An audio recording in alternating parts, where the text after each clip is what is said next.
এক ব্যক্তি হযরত ইব্রাহিম ইবনে আদম রাহমাতুল্লাহ আলাইহির সাথে তর্ক করছিল যে বরকত বলতে কিছু নেই।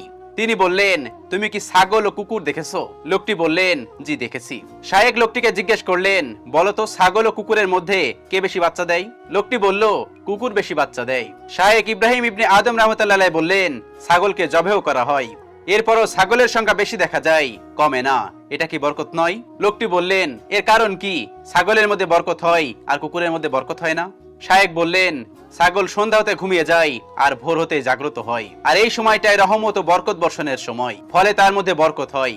আর কুকুর সারা রাত জাগ্রত থাকে, ফজরের আজানের সময় ঘুমায়, তাই সে বরকত থেকে বঞ্চিত হয়। একটু চিন্তার বিষয়, নবীজির সুন্নত হলো এশার নামাজ পড়ে ঘুমিয়ে যাওয়া ও শেষ সাথে জাগ্রত হয়ে তাহাজ্জুদের নামাজ পড়া। কেননা আল্লাহ রাতের শেষ তৃতীয় অংশে প্রথম আসমানে নেমে এসে বান্দাদেরকে দোয়া করার জন্য, ক্ষমা চাওয়ার জন্য ডাকতে থাকেন।